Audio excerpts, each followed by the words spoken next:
Hola, sean bienvenidos al segundo espacio de lectura.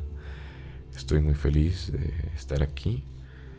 Esta vez vamos con la continuación del libro que empecé la vez pasada. Lo empecé ahí como ya cortado porque yo am, lo que sí les digo es que esta vez vamos a leer como en cierto orden. Si les gusta, pues comenten.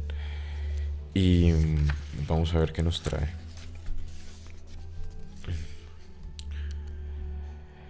Sería estúpido que el autor tratase de convencer al lector de que sus personajes están realmente vivos.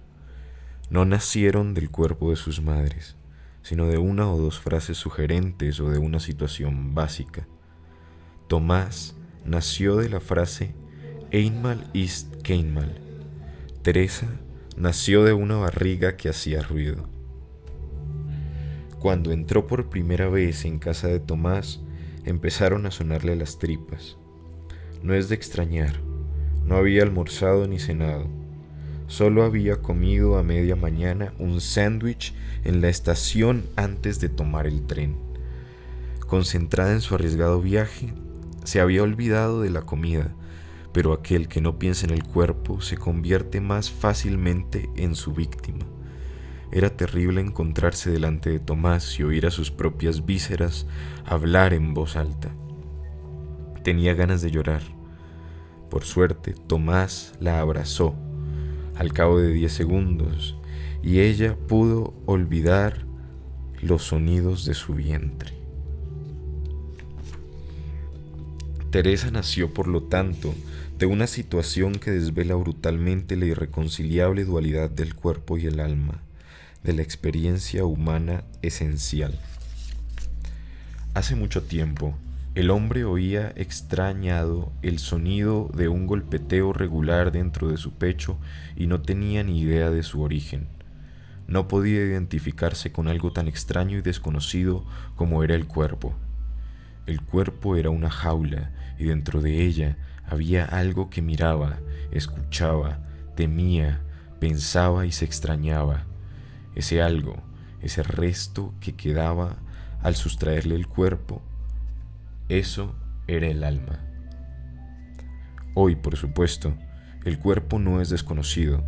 Sabemos que lo que golpea dentro del pecho es el corazón y lo que la nariz y que la nariz es la terminación de una manguera que sobresale del cuerpo para llevar oxígeno a los pulmones. La cara no es más que una especie de tablero de instrumentos en el que desembocan todos los mecanismos del cuerpo: la digestión, la vista, la audición, la respiración, el pensamiento. Desde que sabemos denominar todas sus partes, el cuerpo desasosiega menos al hombre. Ahora también sabemos que el alma no es más que la actividad de la materia gris del cerebro. La dualidad entre el cuerpo y el alma ha quedado velada por los términos científicos y podemos reírnos alegremente de ella como de un prejuicio pasado de moda. Pero basta que el hombre se enamore como un loco y tenga que oír al mismo tiempo el sonido de sus tripas. La unidad del cuerpo y el alma, esa ilusión lírica de la era científica, se disipa repentinamente. Ella trataba de verse a sí misma a través de su cuerpo, por eso se miraba con frecuencia al espejo. Como le daba miedo que la sorprendiera su madre, sus miradas al espejo tenían el cariz de un vicio secreto. No era la vanidad lo que la atraía hacia el espejo, sino el asombro al ver su propio yo. Se olvidaba de que estaba viendo el tablero de instrumentos de los mecanismos corporales. Le parecía ver su alma, que se le daba a conocer en los rasgos de su cara. Olvidaba que la nariz no es más que la terminación de una manguera que lleva el aire a los pulmones. Veía en ella la fiel expresión de su carácter. Se miraba durante mucho tiempo y a veces le molestaba ver en su cara los rasgos de su madre. Se miraba entonces con aún mayor ahínco y trataba con su fuerza de voluntad de hacer abstracción de la fisionomía de la madre, de restarla, de modo que en su cara quedase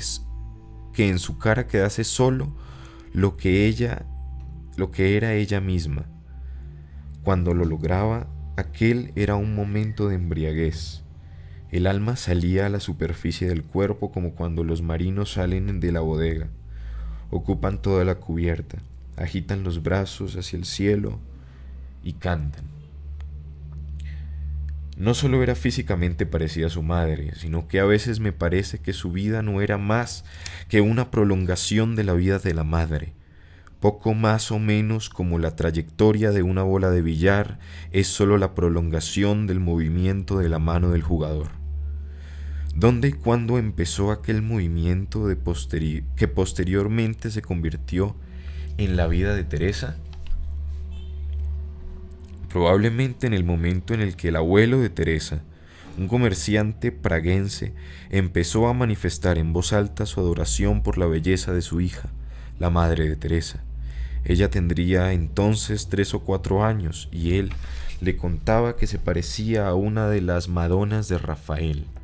La madre de Teresa, con sus 4 años, lo recordó perfectamente y cuando, más tarde, estaba sentada en el banco del colegio, en lugar de prestar atención al profesor, pensaba en cuál sería el cuadro al que se parecía. Cuando llegó el momento de casarse, tenía 9 pretendientes. Todos se arrodillaban en círculo a su alrededor.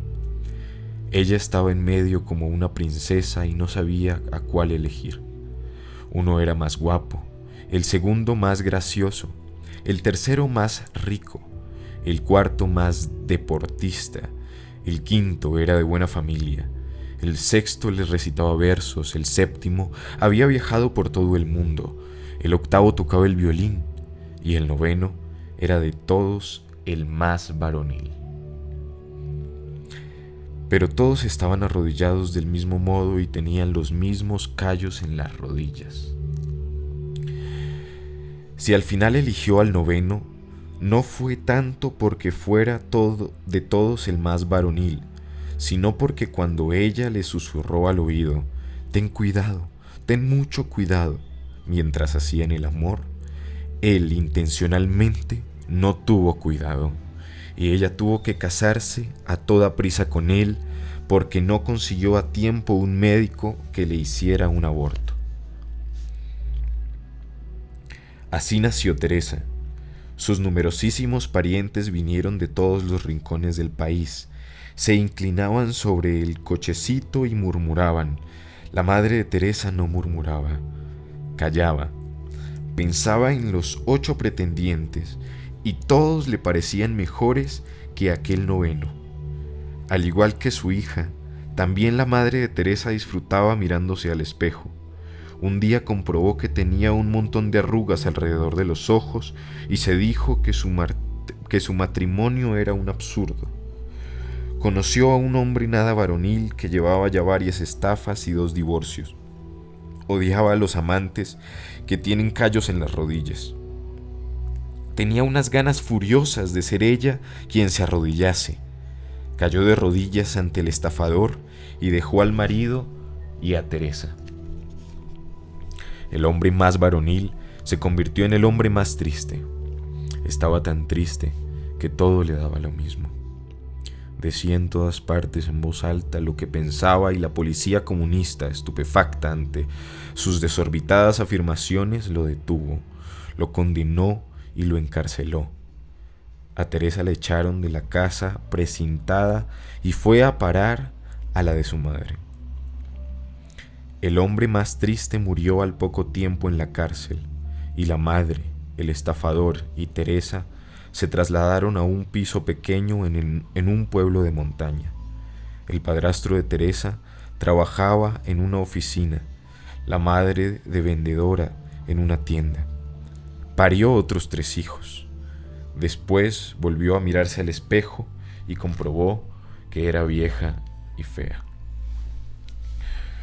Cuando constató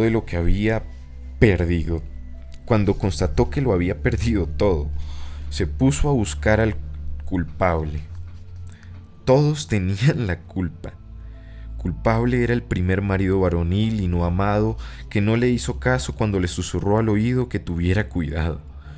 Culpable era el segundo marido no varonil y amado que la arrastró de Praga a una pequeña ciudad y que perseguía a una mujer tras otra, de modo que ella no dejaba nunca de estar celosa.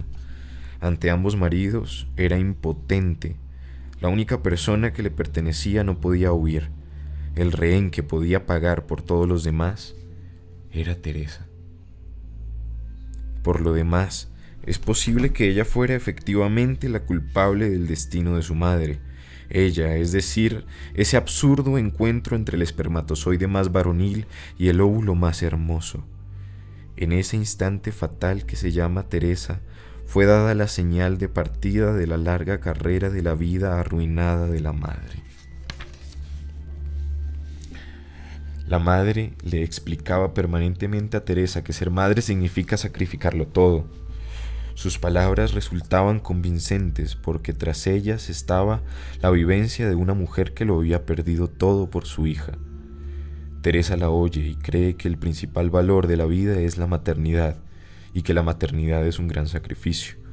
Si la maternidad es el sacrificio personificado, entonces el sino de la hija significa una culpa que nunca es posible expiar. Claro que Teresa no conocía la historia de la noche en la que su madre susurró a su padre que tuviera cuidado. La culpabilidad que sentía era oscura como el pecado original. Hacía todo lo posible para expiarla.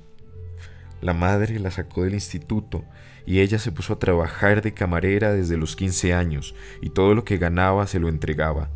Estaba dispuesta a hacer lo que fuera por merecer su amor. Se ocupaba de la casa, atendía a sus hermanos, limpiaba y lavaba la ropa todos los domingos. Fue una lástima porque en el instituto era la mejor dotada de toda la clase.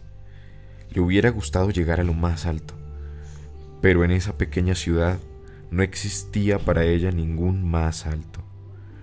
Teresa lavaba la ropa y junto al fregadero tenía un libro apoyado. Pasaba las hojas y sobre el libro caían gotas de agua. En su hogar no existía la vergüenza. La madre andaba por casa en ropa interior, algunas veces sin sostén, algunas veces en los días de verano desnuda. El padrastro no andaba desnudo, pero entraba en el cuarto del baño cada vez que Teresa se estaba bañando. Una vez cerró la puerta del baño por ese motivo y la madre le montó un escándalo. ¿Quién te crees que eres? ¿Qué te has creído? ¿Piensas que alguien va a comerse tus encantos?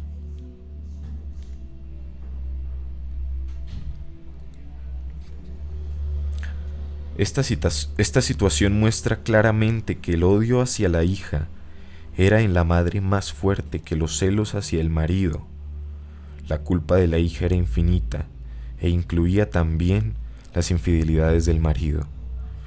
Y el que la hija quisiera emanciparse y reclamarse algunos derechos, por ejemplo, el de cerrar la puerta del cuarto del baño, era para la madre más inaceptable que un eventual interés sexual del marido por Teresa. En cierta ocasión, la madre se paseaba en invierno desnuda con la luz encendida. Teresa se apresuró enseguida a correr las cortinas para que no viesen a la madre desde la casa de enfrente. Oyó detrás de sí la risa de ella. Un día, más tarde, fueron a visitar a su madre unas amigas. La vecina, una compañera de la tienda, la maestra local y 2 o 3 mujeres más que tenían la costumbre de reunirse periódicamente. Teresa, junto con el hijo de una de ellas, que tenía 16 años, entró a verlas un momento a la habitación. La madre lo aprovechó inmediatamente para contar que la hija había pretendido defender su intimidad el día anterior. Se rió y todas las mujeres rieron con ella. Luego la madre dijo: Teresa no quiere hacerse a la idea de que el cuerpo humano mea y echa pedos. Teresa estaba roja de vergüenza, pero la madre continuaba: ¿hay algo de malo en eso? Y ella misma respondió de inmediato a su pregunta. Soltó una sonora ventosidad. Todas las mujeres se rieron. La madre se suela la nariz ruidosamente, le habla a la gente de su vida sexual, enseña su dentadura postiza, con la lengua sabe darle la vuelta dentro de la boca con asombrosa habilidad, de modo que, en medio de una amplia sonrisa, el maxilar superior cae hacia la parte inferior de la dentadura, adquiriendo su cara de repente un aspecto horrible. Su actuación no es más que un solo gesto brusco, con el cual se desprende de su belleza y de su juventud. En la época en que 9 pretendientes se arrodillaban en el círculo a su alrededor, ella cuidaba celosamente su desnudez. Es como si el nivel de vergüenza pretendiera expresar el nivel de valor que tiene su cuerpo. Ahora, cuando prescinde de la vergüenza, lo hace de modo radical, como si con su desvergüenza quisiera hacer una solemne tachadura sobre su vida y gritar que la juventud y la belleza que había sobrevalorado no tienen en realidad valor alguno. Me parece que Teresa es una prolongación de ese gesto con el que su madre arrojó lejos de sí su vida de mujer hermosa.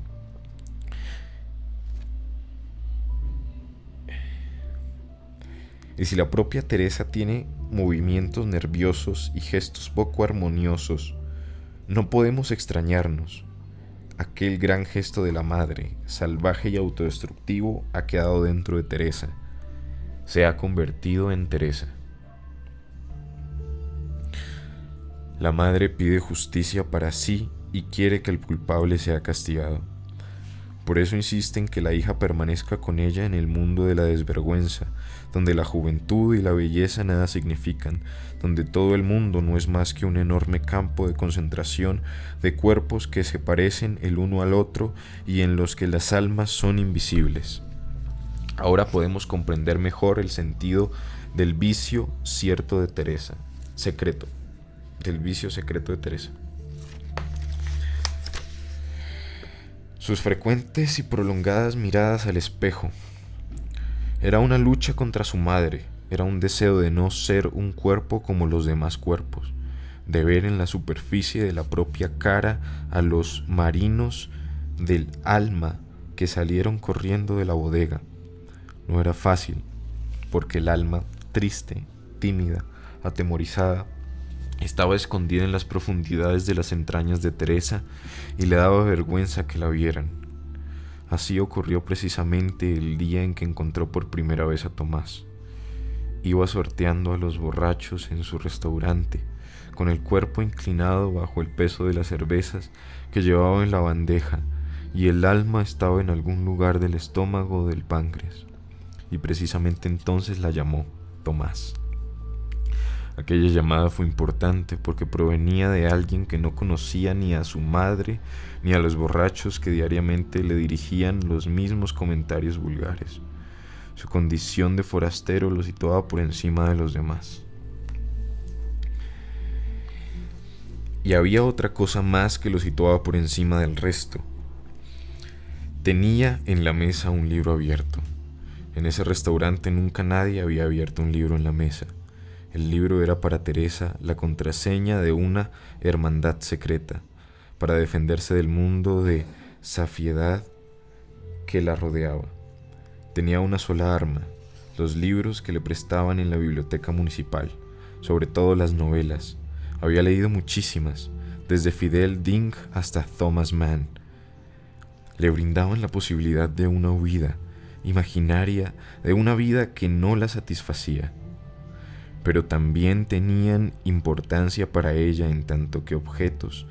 Les gustaba pasear por la calle llevándolos bajo el brazo.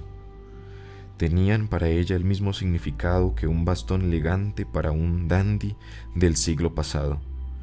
La diferenciaban de los demás. La comparación entre el libro y el elegante bastón de un dandy no es totalmente exacta. El bastón no solo diferenciaba al dandy, sino que además hacía que fuera moderno y estuviera a la moda. El libro diferenciaba a Teresa, pero la hacía pasada de moda.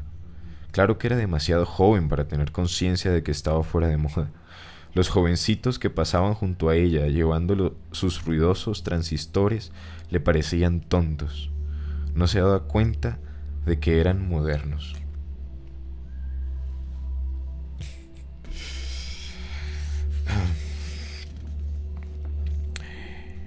El que la había llamado era al mismo tiempo forastero y miembro de la hermandad secreta. La llamó con voz amable y Teresa sintió que su alma pugnaba por salir por todas las arterias, las venas y los poros para mostrársele.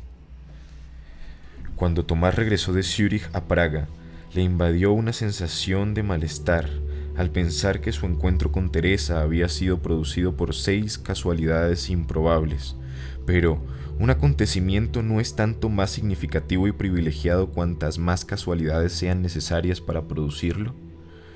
Solo la casualidad puede aparecer ante nosotros como un mensaje. Lo que ocurre necesariamente, lo esperado, lo que se repite todos los días es mudo. Solo la casualidad nos habla. Tratamos de leer en ella, como leen las gitanas, las figuras formadas por el pozo del café en el fondo de la taza.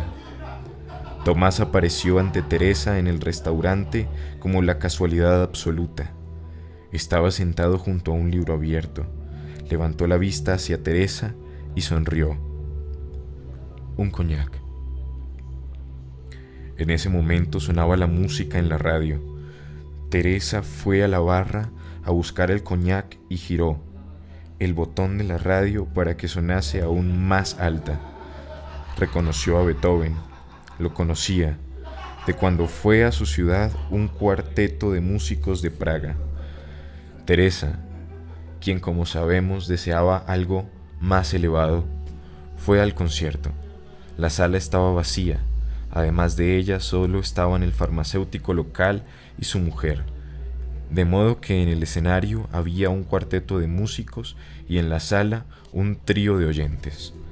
Pero los músicos fueron tan amables que no suspendieron el concierto y tocaron toda la noche, para ellos solos, los 3 últimos cuartetos de Beethoven.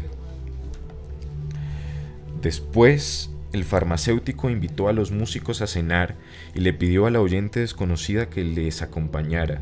Desde entonces Beethoven se convirtió en la imagen del mundo al otro lado, del mundo que deseaba. Mientras le llevaba el coñac a Tomás desde la barra, trataba de interpretar aquella casualidad. ¿Cómo es posible que precisamente mientras le llevan el coñac a ese desconocido que le gusta, oiga a Beethoven? No es la necesidad, sino la casualidad, la que está llena de encantos. Si el amor debe ser inolvidable, las casualidades deben volar hacia él desde el primer momento, como los pájaros hacia los hombros de San Francisco de Asís.